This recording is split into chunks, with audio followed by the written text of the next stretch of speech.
मज़हब एक तारीख़ का वाक़या ये भी है कि 81 में बेगम नुसरत भुट्टो ने कुछ पार्टियों से मिलके और एक इत्तेहाद बनाने की, जो बाद में MRD के नाम पे हमारे सामने है। लेकिन वो इत्तेहाद की पहली 1-2 मीटिंगें हुई और उन्होंने तहरीक चलाने का ऐलान करने ही वाले थे, तो हाईजैकिंग के इस वाक़े ने उस सारी तहरीक को डिले कर दिया। हाँ, बिल्कुल। उसमें एक ये भी हुआ था डॉक्टर के बहुत से लोग जो ज़ाहिर है उस ज़माने में वो जो कोई 54 के करीब लोग थे, वो क्या है, वो पॉलिटिकल, ज़ाहिर है पॉलिटिकल। अब उसमें जो उससे ही लगता है कि हाईजैकिंग जो थी वो कितना एमेच्योर जो है वो थी, कोशिश थी कि उन्हें ये पता ही नहीं था कि किन लोगों को रिहा करवाना है। ना उनकी डिमांड में ये था कि जी फौरी तौर पे मुल्क में इलेक्शन कराए जाएं।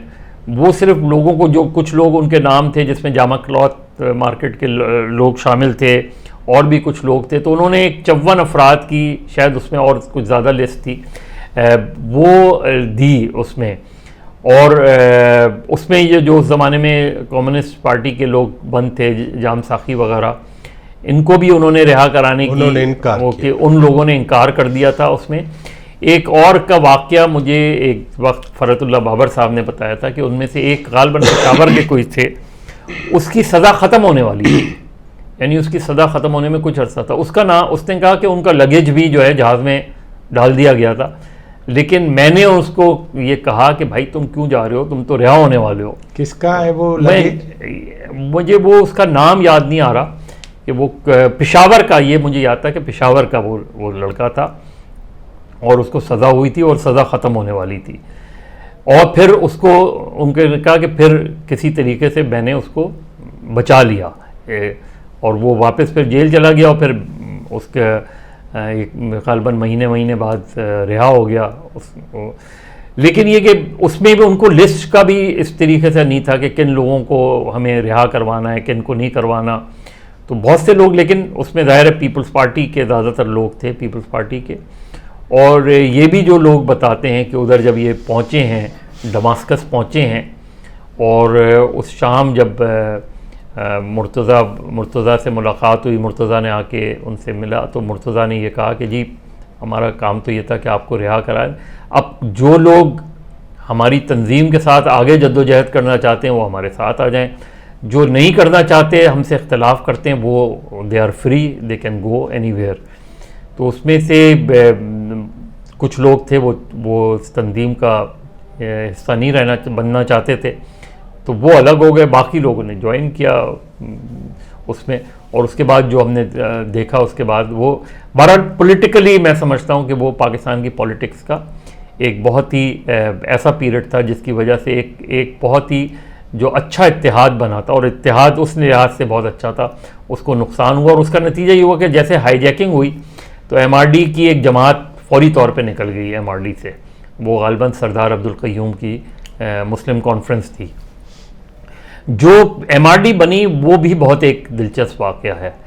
MRD की बेगम भुट्टो के लिए ये मानना बड़ा मुश्किल था कि 70 क्लिफ्टन में उन लोगों से मिलूं जिनको मैं समझती हूँ कि जिन्होंने भुट्टो की फांसी में डायरेक्टली तो वो नहीं कहे, उन्होंने कहा, लेकिन उन्होंने कहा कि उनकी वजह से भुट्टो को फांसी हुई, और या कम से कम हुकूमत के खात्मे में उनका रोल है। हाँ, उनके हुकूमत के खात्मे में, ये ज़्यादा बेहतर है कि हुकूमत के खात्मे में उनका ज़्यादा वो रोल है। और ये, लेकिन फिर ये कि बहरहाल, और वो ज़माने में हमारे प्रेस क्लब के सदर होते थे अब्दुल हमीद छापरा साहब, मरहूम, 5 साल सदर रहे वो प्रेस। उनसे एक मरतबा मैंने पूछा था, तो उन्होंने कहा सबसे पहली मीटिंग जो थी वो कराची प्रेस क्लब में हुई, क्योंकि एक माहौल बनाना था कि जिसकी वजह से, क्योंकि बहुत ज़्यादा ज़ाहिर है बेगम भुट्टो और फिर नवाबज़ादा नसरुल्लाह ख़ान और इन लोगों का एक साथ इनको बैठाना, तो उसमें उस ज़माने के जो बहुत से जो वेटरन्स थे, ख़ास तौर पे उसमें ख़ुद नवाबज़ादा नसरुल्लाह ख़ान का बड़ा रोल था, फिर मीर गौस बख्श बिदंजो का बहुत बड़ा रोल था उनको करीब लाने में, एक दूसरे को करीब लाने में। लेकिन ये कि बहरहाल फिर वो MRD बनी, और मेरे नुक्ते नज़र से मज़र उसमें एयर मार्शल असगर खान भी थे ना। हाँ, बड़ी बात। एयर मार्शल असगर खान थे। देखें ना, वो मैंने कहा, और एयर मार्शल असगर खान से भी मैंने एक मरतबा इंटरव्यू किया था इस हवाले से, और उन्होंने भी ये कहा था कि उनके जो अटक पुल वाला बयान है उसको मिस कोट किया गया है, उसको वो जो कहा था फांसी पे चढ़ाऊंगा अटक पुल पे। हाँ, तो उन्होंने कहा कि ये भी एक तारीखी हकीकत है कि भुट्टो के लिए भी मैंने गिरफ्तारी दी थी 67 की जो मूवमेंट थी उस वक्त। लेकिन ये भारत पॉलिटिक्स जो है इसी चीज़ का नाम है। लेकिन जब MRD बनी तो MRD मेरे नुक्ते नज़र से पाकिस्तान में जितने भी सियासी इत्तेहाद बने हैं उसमें से सबसे मजबूत इत्तेहाद रहा है MRD, और गालिबन MRD की मूवमेंट भी सबसे ज़्यादा मजबूत। दूसरा, MRD को जो झटका पहुंचा था वो उस वक्त पहुंचा था जब तहरीक जिस वक्त चलाने जा रहे थे, ये यानी 83 में जब तहरीक चलाने जा रहे थे 14 अगस्त से, और ये मज़ार कायद से शुरू हुई थी, जहाँ सबसे पहले ये ग़ुलाम मुस्तफ़ा जतोई वगैरह उस ज़माने में। उससे एक रोज़ पहले जो है वो बेगम नसीम वली ख़ान और गालिबन ग़ुलाम अहमद बलोच को अचानक वो उससे निकल गए, जो मैं समझता हूँ कि बहुत ज़्यादा खुद बाद में वो ANP में बनी है, अवामी नेशनल पार्टी बनी। ये सारी उससे बहुत ज़्यादा नुकसान हुआ, क्योंकि नैप का अपना ज़ाहिर, नैप का एक दोनों रोल हैं। नैप के एक बड़ा कंट्रोवर्शियल रोल रहा है। जुल्फ़िकार अली भुट्टो ने भी ज़्यादती की, उन्होंने लेफ़्ट की पॉलिटिक्स को बहुत डैमेज किया। भुट्टो की बहुत सी पॉलिसीज़ की वजह से लेफ़्ट काफ़ी डैमेज हुआ, और नेशनल अवामी पार्टी पर पाबंदी लगाना, मेरा ख़्याल है उसका सबसे ज़्यादा नुकसान अगर किसी को हुआ है वो ख़ुद भुट्टो को हुआ, क्योंकि नैप एक मजबूत लेफ़्ट का मजबूत सियासी इत्तेहाद था, और उसका बड़ा रोल रहा उसमें। लेकिन उसमें फिर जब और ज़ियाउल हक़ ने बहुत ही चालाकी से जब PNA और भुट्टो के मुज़ाकरात हो रहे थे, तो जनरल ज़िया ने एक तरफ भुट्टो को जाके कहा कि आप हर चीज़ मान लीजिएगा, लेकिन दो बातें नहीं। एक ये कि हैदराबाद ट्राइब्यूनल का ख़ात्मा, और दूसरे बलूचिस्तान के में जो बातें हैं वो फ़ौज की वापसी और इस तरह की चीज़ें। और यही उसका बिल्कुल पलट मैसेज PNA को दिया गया कि आप हैदराबाद ट्राइब्यूनल पे इंसिस्ट कीजिएगा हैं, और बलूचिस्तान से फ़ौरन फ़ौजों की वापसी वगैरह की बातें कीजिएगा। तो बेसिक आइडिया ये था कि कॉन्फ्लिक्ट को बरकरार रखना।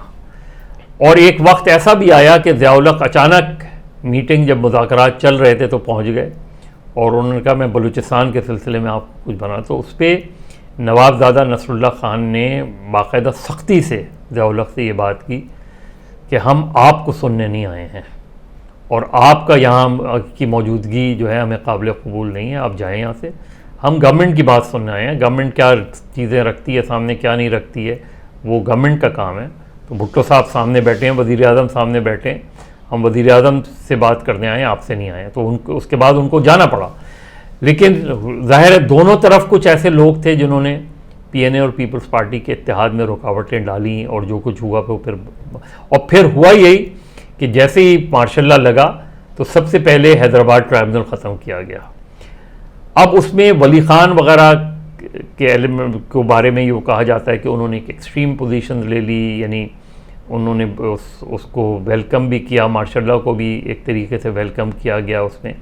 तो ये सारा एक बैकग्राउंड रहा, लेकिन उसके बावजूद MRD बनी।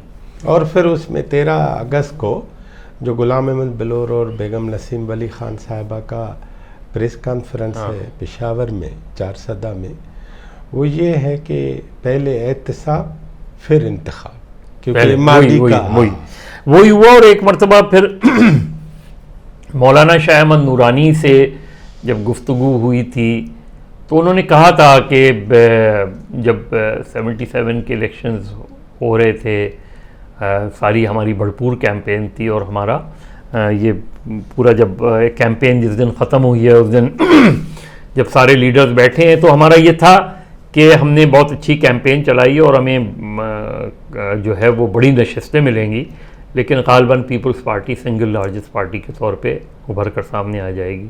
नूरानी साहब ने कहा कि जो भी भुट्टो साहब का अपना वो था, अपनी सोच थी या उनके कुछ लोगों की सोच थी, जो जिन नशिस्तों पर धांधली की गई उन नशिस्तों पर धांधली की ज़रूरत नहीं थी। ख़ास तौर पे भुट्टो साहब को ख़ुद अपने आप को बिला मुकाबला जितवाने की ज़रूरत नहीं थी। ये सोच ही गलत थी। जहाँ से आप बहुत आराम से जीत सकते थे, वहाँ के जान मोहम्मद अब्बासी को आपको अगवा करवाने की क्या ज़रूरत थी इसमें। तो ये सारी सियासी हकीकतें हैं जिससे सियासत को नुकसान हुआ, मजमूई तौर पे सियासत को नुकसान हुआ और जवाज़ मिला दूसरों को इस मुल्क में गैर आइनी इक़दाम करने का। लेकिन फिर जब MRD बनी तो MRD का चार्टर बहुत जो है वो क्लियर था इस हवाले से। और उसके बाद मेरा ख़्याल है कोई भी इत्तेहाद उसके बाद मैंने नहीं देखा कि जहाँ इस तरह करारदादें बनाई जाती थी, लिखी जाती थीं। और अगर वो करारदादें आज भी पढ़ें तो आपको लगेगा, चाहे वो सूबाई खुद मुख्तारी का मामला हो, छोटे सूबों के राइट्स का मामला हो, फेडरेशन के हवाले से नुक्ता नज़र हो, जमहूरियत के हवाले से नुक्ता नज़र, वो बहुत वाज़े तौर पे वो हुआ।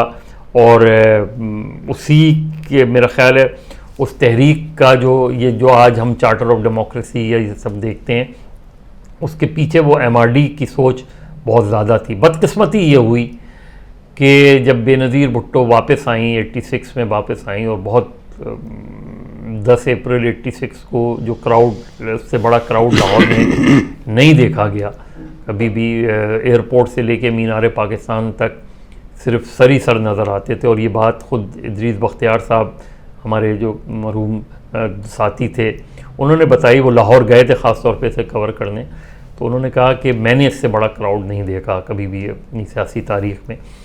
लेकिन उसके बाद जो था वो मुझे बहुत हैरानगी हुई। और बाद में बेनज़ीर भुट्टो से कई इंटरव्यूज़ और मुलाकातों में ये बात की भी मैंने कि पीपल्स पार्टी कमज़ोर पड़ गई इस लिहाज से कि पीपल्स पार्टी, एक तो ये कि ज़ाहिर है जैसे ही इलेक्शंस हुए 88 में, 88 के इलेक्शंस में फौरी तौर पे इस्लामी जमहूरी इत्तेहाद का बनना, वो ज़ाहिर है जनरल हमीद गुल की सोच थी या उस वक्त की इस्टेब्लिशमेंट की सोच थी।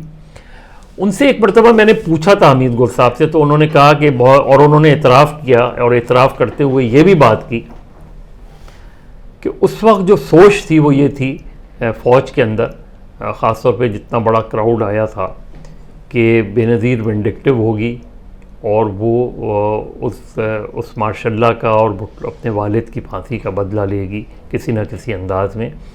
तो उन्होंने कहा वो सोच जो है वो मौजूद थी हल्कों में। और इस्लामी जमहूरी इत्तेहाद जब हमने बनाया तो हमारा एम ये था कि किसी तरीके से इलेक्शन का अरेंजमेंट ऐसा किया जाए कि पीपल्स पार्टी 2/3 अक्सरियत ना ले ले।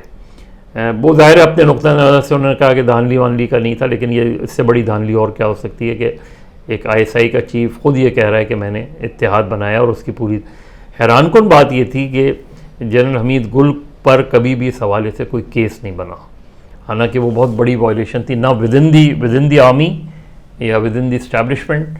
क्योंकि एक अगर एजेंसी का सरबरा ये बात कहे कि हाँ मैं ज़िम्मेदारी लेता हूँ, तो इससे बड़ा और सबूत और क्या हो सकता है।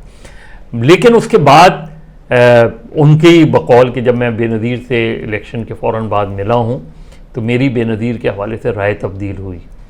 और कराची में ही उन्होंने कहा कि एक मुलाकात हुई थी, तो मैंने उनको पूरा ब्रीफ़ किया था अबाउट अफ़गानिस्तान कि जी अफ़गानिस्तान पे हमारी पॉलिसी ये है और इस पॉलिसी को बेहतर है कि अगर आप फॉलो करें इस पॉलिसी को। तो उन्होंने कहा कि बेनज़ीर ने जिस तरह, कोई 3 घंटे गुफ्तगू हुई, बेनज़ीर ने जिस तरह बातें की, तो मैं कम से कम उनके बकौल में इस बात पे कन्विंस हो गया कि she is a very nationalist person और शी इज़ नॉट विंडिक्टिव।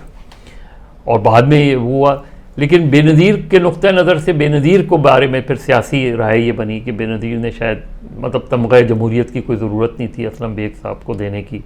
वो दूसरे सबसे ज़्यादा सियासी लोगों को उससे धचका ये पहुंचा जब सदारती इलेक्शन में ग़ुलाम इसाक़ खान, नवाबज़ादा नसरुल्लाह खान जो MRD के कन्वीनर रहे और पूरी तहरीक के रुए रवां थे, वो उनके मुकाबले में ग़ुलाम इसाक़ खान को और उस वक्त ये हुआ कि ये गालिबन एक अरेंजमेंट था 88 में इक़्तिदार का। बाद में मैं बेनज़ीर से जब मैंने सवाल से पूछा तो बेनज़ीर ने ये कहा कि ये बताओ कि उस वक्त मेरे सामने दो चीज़ें थीं कि एक तरफ 11 साल की पूरी जद्दोजहद थी, कारकुन जो है वो बहुत बुरी तरह माशी माली तौर पे बहुत ज़्यादा वो हो गए थे, डाउन हो गए थे, डिमोरलाइज थे, और उसके बाद अगर ये बात नहीं होती और हम इक़्तिदार नहीं लेते तो उनके अंदर जो है वो मज़ीद फिर हमें कई साल स्ट्रगल करनी पड़ती। लेकिन मैंने उस वक्त भी उनके सामने इस चीज़ पर इख्तलाफ किया था। मैंने कहा बहरहाल आपकी पार्टी है, मेरा इससे कोई नहीं है, लेकिन एज ए जर्नलिस्ट और as a someone who has a political outlook मैं समझता हूँ कि इक़्तिदार लेके आपने ज़्यादा पार्टी को नुकसान पहुँचाया और पॉलिटिकल स्ट्रगल को नुकसान पहुँचाया। अगर उस वक्त, और ये बिज़िंजो साहब ने भी एक मरतबा मुझसे कहा था कि मैंने बेनज़ीर को ये मशवरा दिया था कि 1 या 2 टेन्योर अगर MRD जो है मुश्तरका तौर पे हुकूमत बनाए तो उससे ये होगा कि हम सिस्टम को स्ट्रॉन्ग कर लेंगे, सिस्टम को मजबूत कर लेंगे, फिर चीज़ें चलती रहें, कोई पार्टी इंडिविजुअली आए जीते। लेकिन वो रहा, तो वो एक पॉलिटिकल मेरा ख़्याल है सियासी तौर पे गलती थी। बेनज़ीर कोई बहुत मैच्योर्ड उस वक्त पॉलिटिकल वो नहीं थी, लेकिन बेनज़ीर ने स्ट्रगल बहुत की, जो है जिस तरीके से जेल काटी, जिस तरीके से नज़रबंदी काटी, जिस तरीके से उन्होंने जो जान साकी केस में आके जो उनका बयान है वो लैंडमार्क स्टेटमेंट है। लेकिन फिर 88 के बाद चीज़ें बदली हैं उसमें, और उसमें फिर हमें कॉम्प्रोमाइज़ भी नज़र आए उसके अंदर उस तरीके से शायद उन्हें भी ये लगा एक वक्त में उनसे, क्योंकि मेरी बहुत उनसे ज़्यादा खुलकर बात होती थी, तो एक मरतबा ये भी उन्होंने कहा कि मुर्तज़ा भुट्टो के हवाले से भी बात हुई उस ज़माने में, और उन्होंने ये बात बताई थी कि मैं लाहौर आने से पहले दमास्कस गई थी और मेरी कोशिश थी कि मुर्तज़ा अपनी उस स्टाइल ऑफ पॉलिटिक्स को ख़त्म कर दे, क्योंकि मैं उसके साथ उस वक्त हमेशा से उससे इख्तलाफ करती थी कि पॉलिटिक्स में मिलिटेंसी को नहीं आना चाहिए। और उसने 86 में आकर ये किया भी था कि 86 में आके उसने बाकायदा 70 क्लिफ्टन में उन सारे लड़कों को बुला के ये कहा था कि जो मुर्तज़ा के साथ जाना चाहता है तो वो फिर उसका पार्टी में कोई जगह नहीं है, क्योंकि मैं माफ़ कीजिएगा मुर्तज़ा की स्टाइल ऑफ पॉलिटिक्स से नहीं एग्री करती थी। लेकिन उसने कहा मैं मुर्तज़ा को चाहती थी कि मुर्तज़ा मेरे साथ वापस आए। मुर्तज़ा को 86 में यकीन नहीं था। मुर्तज़ा ने ये कहा जब मैं गई 86 में, तो उनके बकौल मुर्तज़ा ने ये कहा कि तुम क्या समझ रही हो कि ज़िया-उल-हक़ बदल गया है, हुक्मरान तो ज़िया-उल-हक़ ही है, तो जुनेजो तो उसका पपेट है। लेकिन बेनज़ीर ने के बकौल कि मैंने काफ़ी समझाने की कोशिश की, बहरहाल मुर्तज़ा नहीं आया साथ। फिर 88 में जब इलेक्शंस हो गए और हमारी पार्टी जो है सिंगल लार्जेस्ट पार्टी बन के उभरी, तो उन्होंने कहा कि मुझे मुर्तज़ा का फिर मैसेज आया कि हुकूमत नहीं लो, और ये गालिबन ये बयान जंग अखबार में भी छपा कि बेहतर है कोई कॉम्प्रोमाइज़ करने से बेहतर है अपोजिशन में बैठ जाए। तो कहने लगी बाद में मैंने ये रियलाइज़ किया कि मुर्तज़ा की वो एडवाइस जो थी और भी पॉलिटिकल लोगों की एडवाइस थी। लेकिन मेरे सामने यही था कि क्या 11 साल के बाद वर्कर्स मज़ीद चंद साल लड़ाई लड़ें, या ये कि हाँ कोई बात नहीं हमें चंद साल और स्ट्रगल करने की ज़रूरत हो। लेकिन बहरहाल ये दो नुक्ता नज़र थे, उसकी बिना पे वो गवर्नमेंट बनी। फिर वो गवर्नमेंट नहीं सस्टेन कर पाई। ज़ाहिर 89 में हमने देखा कि बेनज़ीर के ख़िलाफ़ अदम एतमाद की तहरीक आई, और अदम एतमाद की तहरीक में एक तरफ MQM जो उस वक्त इत्तेहादी थी, लेकिन उनके साथ बाकायदा एक मुलाकात में जिसमें कहते हैं कि मैं उसकी तस्दीक पूरी तरह तो नहीं कर सकता, लेकिन कहते हैं कि उस मुलाकात में असलम बेग भी थे, जो उसमें उन्होंने ये मैसेज दिया कि अदम एतमाद की तहरीक आ रही है और आप लोग इत्तेहाद ना तोड़ें, लेकिन वोट जो है वो बेनज़ीर के ख़िलाफ़ दें। लेकिन 2-3 लोग जो थे वो इस तरह के थे कि जिसकी वजह से ये अदम एतमाद की तहरीक नाकाम हो गई।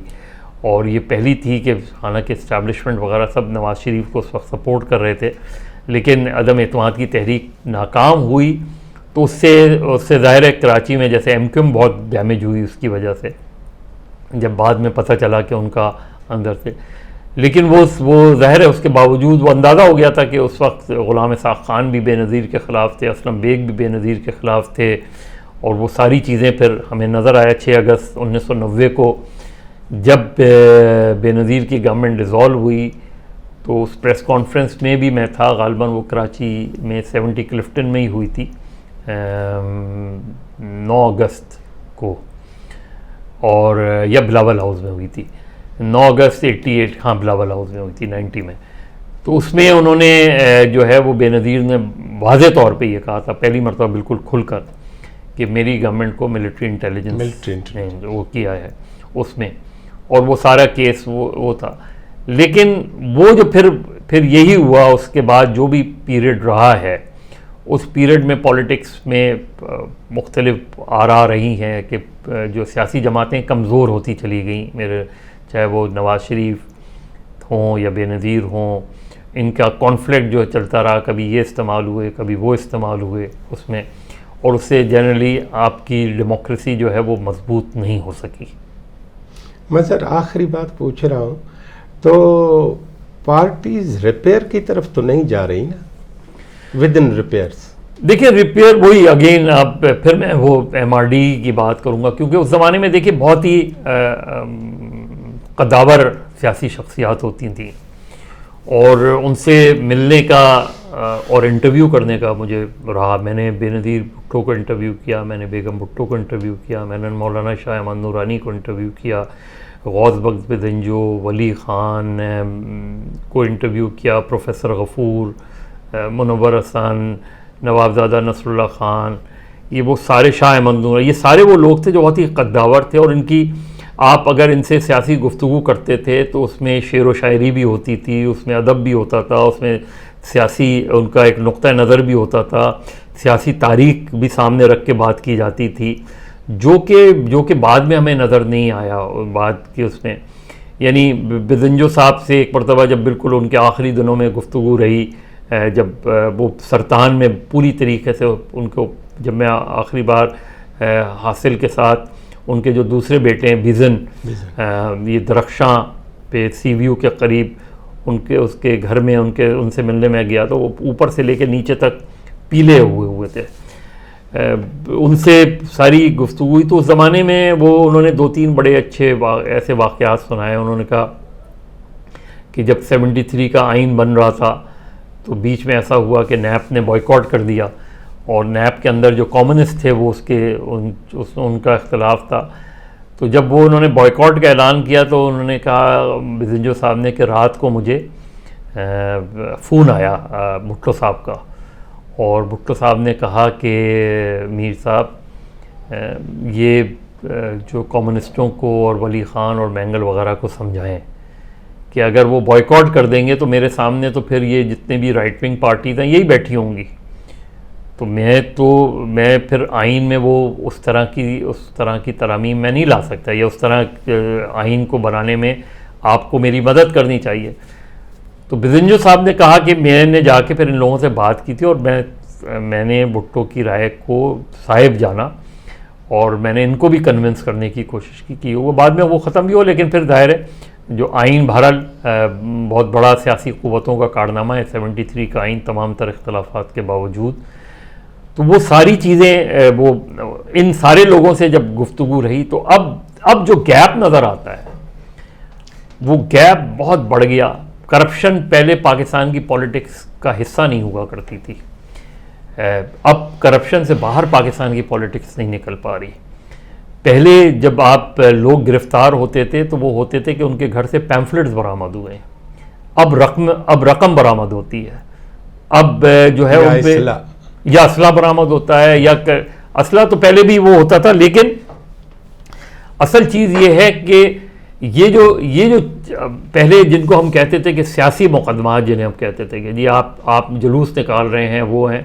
अभी हमने रिसेंटली ये देखा, और ये मैं समझता हूँ कि पीपल्स पार्टी और नून लीग की हुकूमत ने जो अंदाज़ अपनाया उसने कुछ आमराना दौर की भी याद ताज़ा हुई। पहली मरतबा आपने सियासी कारकुनों को उठाया, सियासी कारकुनों को बंद किया।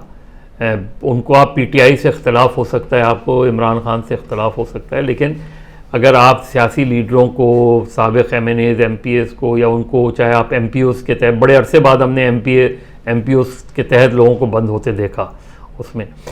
लेकिन ये जो मैंने कहा कि ये पूरा जो गैप आया, उसमें मुझे वो लगा कि शायद हमारी यहाँ पॉलिटिकल लीडरशिप आहिस्ता आहिस्ता ख़त्म हो रही है। मगर PTI और इमरान खान की बात हुई तो लगे हाथ एक सवाल जहन में आया कि इमरान खान साहब की वजह से पॉलिटिक्स को दवाम मिलेगा या तबाही मिलेगी। देखिए, डॉक्टर इमरान से भी मेरी गुफ्तगू बहुत रही है। इमरान को, यानी ये तो मैं कह सकता हूँ कि पिछले 3-4 साल में मैं नहीं मिला हूँ इमरान खान से। उनके दौरे इक़्तिदार में उनसे एक भी मुलाकात नहीं हुई। 2018 के इलेक्शन से पहले अलबत्ता हुई थी। लेकिन जब ये तहरीक इंसाफ बनी है, मैंने 3-4 जमातों को बनते हुए देखा है। वो फिर हम किसी एक चैप्टर में इस पर बात करेंगे। मैंने MQM को अपने सामने APMSO से MQM बनते हुए देखा है। नहीं, इमरान खान को मैं वही बता रहा हूँ। इसी तरीके से जो है, जिस तरह मुस्लिम लीग नून का इजरा हुआ, जिस तरीके से PTI बनी, तहरीक इंसाफ के बनने की बड़ी दिलचस्प कहानी है। इमरान खान पाकिस्तान की सियासत में बहुत से मुस्बत, वो चैप्टर तो हम अलग करेंगे। हाँ। ना, लेकिन मैं कतई करके सिर्फ ये एक गुजारिश करूँगा कि इस पे बोलें कि 3.5-4 साल के इक़्तिदार के नताइज के बाद अब हम इस पोजीशन में तो हैं ना कि खान साहब और उसकी हिकमत अमली पे तबसरा कर सके। वो आपका क्या है? देखिए, असल चीज़ ये कि जो PTI मुखालिफ जमातें हैं, उनको ये रियलाइज़ करना चाहिए, वो चीज़ों को माने ऊपर से पब्लिकली नहीं, लेकिन इमरान खान एक सियासी हकीकत है। पाकिस्तान तहरीक इंसाफ इस वक्त वो वाहिद सियासी जमात है जिसकी आपको हर असम्बली में कुछ ना कुछ नशस्तें नज़र आएंगी। बाकी जो चीज़ें हैं वो जो इमेज एक ज़माने में पीपल्स पार्टी का होता था, और ज़ाहिर एक चारों सूबों की जंजीर बेनज़ीर, ये इसीलिए लगा था तो क्योंकि चारों सूबों में एग्जिस्ट करती थी पार्टी उस तरीके से। तो इमरान खान को एक सियासी हकीकत जो है मान कर आगे बढ़ने की ज़रूरत है। यानी इमरान खान, आप सियासत में अनफिट क्यों कह रहे हैं? इमरान, उसने तो प्रूव कर दिया। यानी आप उसको अगर उस बहस में जाएंगे तो नून लीग फिर कहाँ खड़ी होगी? क्या नून लीग ये कह सकती है कि उन्होंने वो इस्टेब्लिशमेंट की पार्टी नहीं है? तो आप कहते रहेंगे तो एक सियासी बहस है, लेकिन असल चीज़ क्या है? असल चीज़ ये कि 2002 में इमरान खान वाहिद आदमी थे जो कौमी असम्बली में थे। 2013 में उन्होंने खैबर पख्तूनख्वा में हुकूमत बना के दिखा दी, और 2018 में तारीख रकम कर दी कि पहली मरतबा खैबर पख्तूनख्वा में कोई बार भी हो सकती है। वो है, और मुझे ताज्जुब नहीं होगा कि वो तीसरी बार भी हो। तो असल चीज़ ये है कि वो एक स्ट्रॉन्ग पॉलिटिकल रियलिटी है। अब आप उसकी सियासत से इख्तलाफ करें, आप उसकी सियासत से इख्तलाफ करें कि जो उस सियासत में नेगेटिव ट्रेंड्स लेकर आए, आप उसकी सियासत से ये इख्तलाफ कर सकते हैं कि उसमें ज़बान, हम सोशल, लेकिन ये चीज़ याद रखें कि इमरान खान पाकिस्तान की पॉलिटिक्स में अब कहीं गायब नहीं हो रहे। वो पाकिस्तान की पॉलिटिक्स का हिस्सा हैं। पाकिस्तान की तहरीक इंसाफ का अगर आप जायज़ा लें, देखिए इमरान खान को मैं हर जगह ये बड़ी खुलकर कहता हूँ। दो तीन चीज़ें जो मैं पॉजिटिव देखता हूँ तहरीक इंसाफ की, वो ये है कि एक चीज़ तो ये कि इमरान खान एक नए वोटर को निकाल के लाए। वो वोटर जो कभी वोट नहीं देता था, वो फैमिलीज़ जो कभी पोलिंग स्टेशंस तक नहीं आती थी, कभी कभार जलसों में भी कम जाती थी, अब आपको वो पॉलिटिकल फैमिलीज़ आपको जलसों में भी नज़र आएंगी, जुलूस में भी नज़र आएंगी, पोलिंग स्टेशन पर भी नज़र आएंगी, और एक नए पॉलिटिकल वर्कर को सामने लेकर आया जो हमें यूथ की शक्ल में सामने नज़र आते हैं उसको।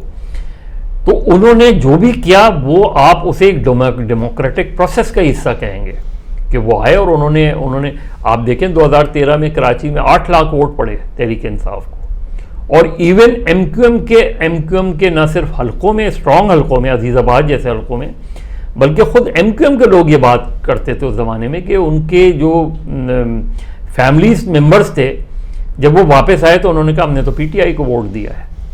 अब ये जो एक चेंजिंग ट्रेंड है पॉलिटिक्स में, और उसको चेंज, और मैं समझता हूं कि ये इस चीज़ को इमरान खान सियासत में कामयाब होते हैं, नाकाम होते हैं, आगे चल के क्या होता है, लेकिन दो चीज़ें उन्होंने ये की, एक तो ये कि वो एक नए वोटर को सामने लाए, दूसरे उन्होंने करप्शन को, अब उसमें उनकी पार्टी के लोग भी पर भी इल्ज़ामात हैं, संगीन इल्ज़ामात हैं, उनके हवाले से भी बहुत सी चीज़ें आई सामने, लेकिन उन्होंने करप्शन को एक इशू बना दिया कि करप्शन पाकिस्तान की सियासत की जड़ें कमज़ोर कर रहा है, खोखली कर रहा है। इसमें कोई दो राय नहीं है कि करप्शन ने पाकिस्तान की सियासत की जड़ें कमज़ोर की हैं, और उसको रोकने के लिए हमने, क्योंकि सेल्फ अकाउंटेबिलिटी पार्टीज़ के अंदर है ही नहीं।